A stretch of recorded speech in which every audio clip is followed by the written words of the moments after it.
자, 일단 모든 헤더의 아버지죠. 모든 헤더의 조상인 헤더를 선택을 합니다. 그리고 여기에 제일 먼저 포지션을 줄 거예요. 포지션 픽스드 줍니다. 포지션 픽스드로 하고서 탑에다가 붙이고 왼쪽에다가 붙여요. 그렇게 되면 이제 이 헤더는 위에 착 붙어가지고 안 움직이게 되는 상태가 됩니다. 혹시나 페이지가 스크롤이 길어졌을 때 헤더가 보이지 않는 현상을 방지하기 위해서 고정을 시켜 두는 거고요. 위스는 이제 100%로 넓게 채우고 백그라운드 컬러는 하얀색으로 하겠습니다. 하얀색 RGB 코드죠. 그리고서 영역을 잘 보여주기 위해서 박스 섀도우를 할 거예요. 박스 섀도우를 3픽셀 정도 블러를 줘서 검게 처리를 하겠습니다. 그러면 이렇게 얇은 그림자가 보이는 거 확인할 수가 있어요. 자, 그러고 나서 Z 인덱스를 좀 줘서 다른 요소랑 겹쳤을 때 상대적으로 높은 위치에 보이게 만들어 주겠습니다.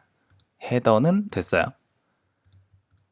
자, 그런데 그 헤더 안에는 뭐가 있냐면 헤더 래퍼라는 게 있죠. 3개의 파트를 감싸고 있는 헤더 래퍼가 있는데요. 이 래퍼가 실제 이 파트들 담당을 하고 있기 때문에 얘한테도 스타일 정확하게 줘야 돼요. 일단 높이를 정하겠습니다. 고정된 높이를 통해서 헤더를 가져가게 될 거고요. 이 안에서 헤더 스타트, 헤더 센터, 헤더 엔드의 배치를 좌우로 정렬을 시켜 줄 거예요. 좌우로 정렬시키기 위한 디스플레이 속성을 플렉스로 하겠습니다. 플렉스 디스플레이가 지정된 영역에서는 요소가 1차원으로 정렬이 되죠. 여기서 말하는 1차원은 이렇게 가로가 되겠습니다. 가로를 주축으로 이렇게 1차원적인 정렬이 된다. 플렉스 디스플레이 만들었고요. 그 안에서 세로축에서의 정렬 방법과 가로축에서의 정렬 방법을 각각 이렇게 정해 줄 거예요. 자, Justify Content는 플렉스박스의 주축, 가로축에서의 정렬 방법인데요. 스페이스 비트윈은 양 끝으로 펼친다 되겠고요. 얼라인 아이템은 교차축인 세로축에서의 정렬 방법인데요. 가운데 정렬을 해서 세로축에서 가운데 두겠다 이렇게 결정을 한 거예요. 그렇게 하고 나면 이렇게 쫙 펼쳐지면서 수직 가운데 정렬 되는 거를 확인할 수가 있습니다. 그리고 나서 양 끝이 너무 붙어 있는 것을 막기 위해 패딩을 살짝 추가를 해줄게요. 위아래로는 패딩 없고요. 양 끝으로는 패딩 16픽셀 정도로 하겠습니다. 오케이. 이렇게까지 하고 나서 브라우저를 펼쳐보면 플렉스박스에서 이렇게 정렬 방향을 따라가는 거 확인할 수가 있습니다. 자, 그러면 이제 각 파트별로 스타일 해볼게요. 자, 우리 보시면 각 파트는 헤더, 스타트, 센터, 엔드로 나뉘어 있는 것을 확인할 수가 있죠. 헤더 스타트부터 보겠습니다. 헤더 스타트. 일단 헤더 스타트는 높이를 40픽셀로 맞춰줄게요. 40픽셀로 맞춘 이유는 특별한 건 없고요. 현재 헤더가 60픽셀인데요. 이 가운데 배치되는 스타트, 센터, 엔드의 높이를 균일하게 맞추기 위한 그냥 제가 정한 값이라고 생각을 하시면 됩니다. 자, 그리고 라인 하이트도 40픽셀로 맞출게요.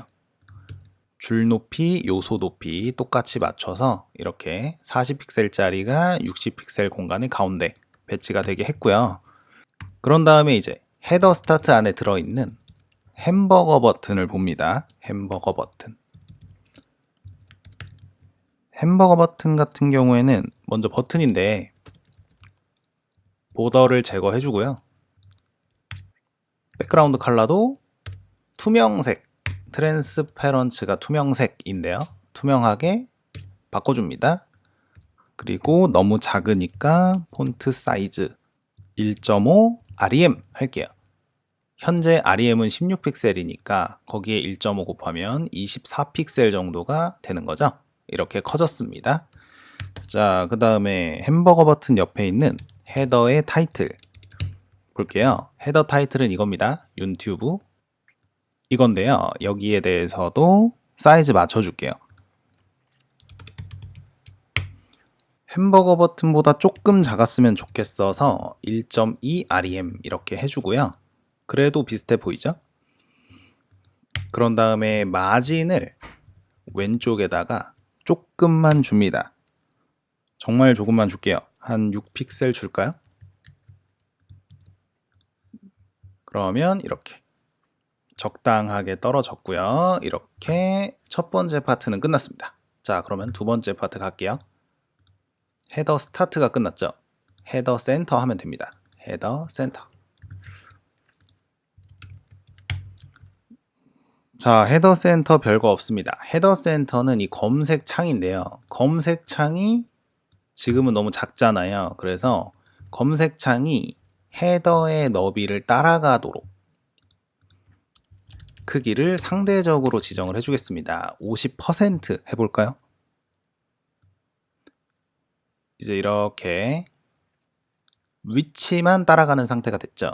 위치가 적절하게 따라가는데요. 이 안에 있는 이 인풋의 크기를 또 키우면 됩니다. 그런 식으로 크기가 변하게 할 거예요.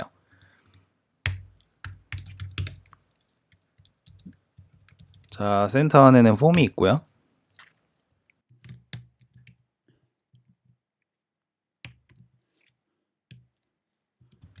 자, 맥스 위스를 정해줍니다. 맥스 위스 정하고 디스플레이 플렉스는 이거 옆으로 붙이려고 한 거예요. 이렇게. 자, 이렇게 해주면 맥스 위스가 100%니까 50% 위치 따라가던 거에서 크기까지 따라가게 할 수가 있는 거겠죠. 다만 이 인풋에 대한 특정 크기는 지정하지 않았기 때문에 이게 커지는 겁니다. 이게. 네, 일단은 따라가는 상태는 만들어 놨고요. 그러면 바로 이 헤더 폼 안에 들어있는 인풋 텍스트에 대한 스타일도 추가를 합니다. 위스를 버튼 크기 빼고 나머지를 다 차지하게 할게요. 이때는 칼크를 쓰겠습니다. 칼크에서 자기가 속한 전체 영역에서 버튼 크기, 이 검색 버튼 크기만큼만 뺄 건데요. 검색 버튼 크기는 이렇게 정할게요. 60픽셀로 정하겠습니다. 그러면 이제 진짜 커지죠. 이렇게. 그리고 나머지 스타일들은 다 그냥 심미적인 부분을 고려해서 추가를 하겠습니다.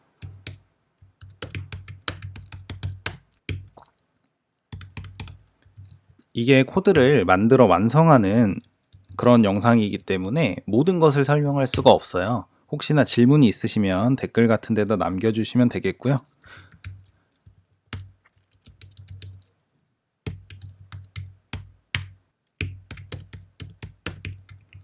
보더 레디우스는 이제 여기 검색하고 붙어 있는 부분이 매끈해져야 되니까 이렇게 2002 줬습니다. 이렇게 여기가 매끈해져야 되잖아요. 그래서 여기는 보더 레디우스를 안 주고 여기는 보더 레디우스를 줬어요. 자, 그 다음 버튼입니다. 버튼은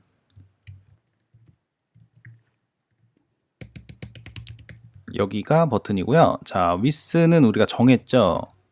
100%에서 60픽셀만큼 빼면 얘는 60픽셀 가져야겠죠. 이렇게 해주고 나머지는 마찬가지로 그냥 심미적인 스타일들이 되겠습니다. 이거 그대로 복사하시면 되고요. 레디오스만 거꾸로 바꿔주시면 돼요.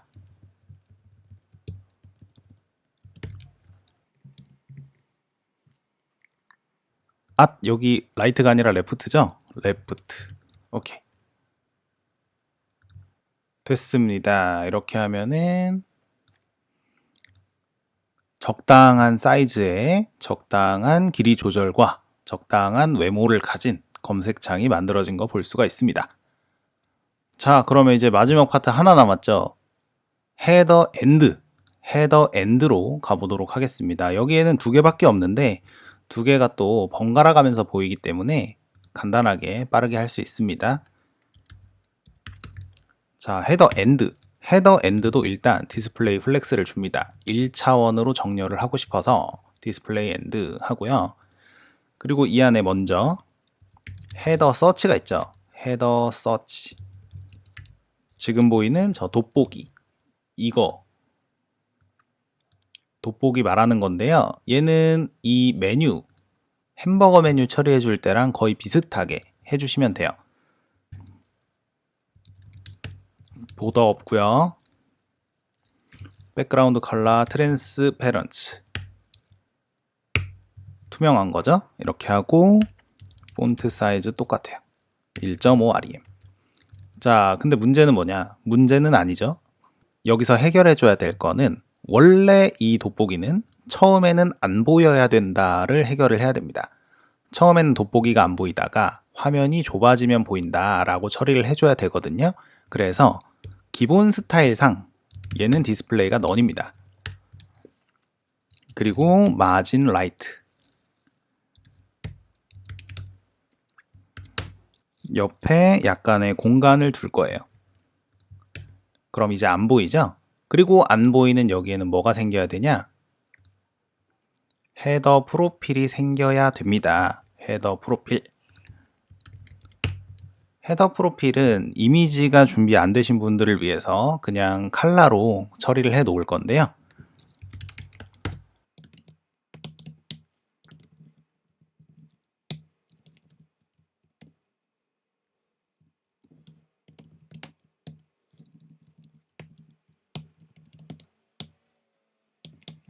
보더 레디우스를 50%로 하면은 동그라미가 되죠. 동그라미를 만들고 여기다가 백그라운드, 원래는 이미지를 하고 싶은데 그냥 칼라로 주겠습니다. 이렇게 하면 동그라미가 이렇게 생겨요.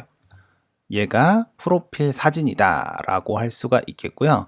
실제 프로필 사진이 준비가 되어 있으신 분들은 여기다가 URL 하고서 이미지의 소스를 넣어주시면 됩니다. 이미지가 너무 큰 경우에는 백그라운드 사이즈도 조절을 조금 해주시면 되겠죠?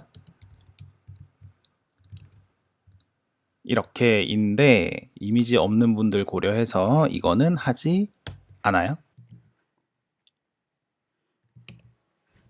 오케이, 여기까지 해서 이제 헤더의 기본적인 형태를 만들어 보았습니다. 간단하죠? 영상 속의 저의 속도가 빨라서 따라오기 힘들었다 라고 하시는 분들도 있을 수 있는데요. 이거 동영상이죠. 멈춰가면서 하시면 됩니다. 궁금한 거는 댓글로 남기시면 됩니다. 자, 이렇게 헤더의 기본적인 형태를 만들어 보았는데요. 자, 이제 반응을 해야겠죠? 반응은 어떻게 하냐? 여기서부터 좁아질 때마다 변화를 줄 겁니다. 좁아질 때마다 변화. 자, 일단 현재는 이 모습인데요. 저는 800픽셀 정도 되면 이렇게 윤튜브라는 글자가 없어지게 만들고 싶습니다. 이것만 먼저 해볼 거예요. 그러면 뭐 해야겠습니까? 네, 미디어 쿼리를 사용하면 됩니다.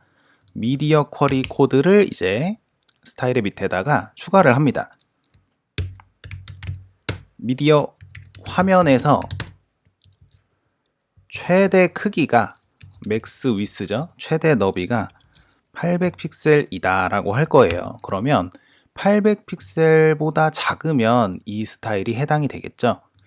그때 우린 어떻게 헤더 타이틀이라고 하는 윤튜브라는 글자를 디스플레이 넌, 안 보이게 할 겁니다. 디스플레이 넌을 하면 코드 안에는 있어도 화면 안에는 없는 그런 요소가 되어버리죠. 그래서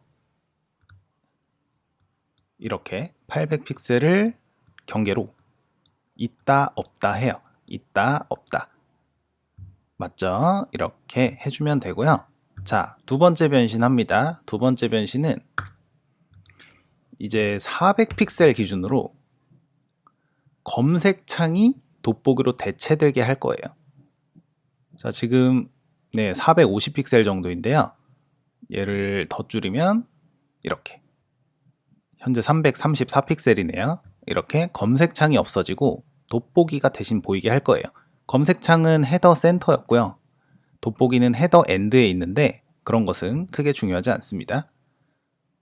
자, 이런 변화 이제 우리 거에도 직접 가져가 볼 건데요. 기준은 말씀드렸듯 400픽셀입니다. 미디어 쿼리를 추가하면 돼요. 쿼리문을 추가해서 400일 때는 또 이렇게 하겠다 라는 스타일 추가해 줍니다. 그리고 나서 헤더 센터 있죠. 헤더 센터 자체를 아예 안 보이게 해요. 그러면 아예 안 보이죠? 이렇게 아예 안 보이게 만들 수가 있고요. 아예 안 보이게 만들고 돋보기는 보이게 만들고 하면 됩니다. 그때는 헤더 서치 디스플레이 블록 하면 돼요. 디스플레이가 블록이지만 헤더 엔드는 플렉스 박스를 만들었기 때문에 이 안에서는 1차원 정렬이 이렇게 됩니다. 그래서 이렇게만 해주면 되겠고요. 이제는 우리가 목표하던 모습에 도달을 했습니다. 자, 제일 작을 때, 중간 사이즈일 때, 가장 클 때 이렇게 두 번 변신해서 3단 반응을 한다라는 것을 확인할 수가 있고요. 이렇게 헤더에 대한 연습은 마무리가 되었습니다. 여기서 포인트는 몇 개 안 되죠. 일단 플렉스, 디스플레이 플렉스를 이용한 1차원 정렬 해 두었고요. 그 안에서 요소가 배치되게 했어요. 저스티파이 콘텐츠로 양끝 배치가 되게 만들었고 그것이 왔다 갔다 움직이다가 화면의 너비에 따라서 요소를 보여주거나 안 보여주기도 하는 그런 형태까지 추가해서 만들어 보았습니다. 이렇게 헤더는 잘 만들어졌고요. 이번 영상은 이렇게 마무리를 하도록 할 거예요. 그러면 다음에는 뭐를 하냐? 이제 여기 왼쪽에 있어야 될 내비게이션 메뉴 있죠? 내비게이션 메뉴를 또 따로 만들어 보는 연습을 다음 영상에서 진행을 해볼 예정입니다. 그러면 이번 영상 이렇게 마무리를 하도록 하고요. 다음 영상에서 내비게이션 같이 진행해 보도록 하겠습니다. 감사합니다.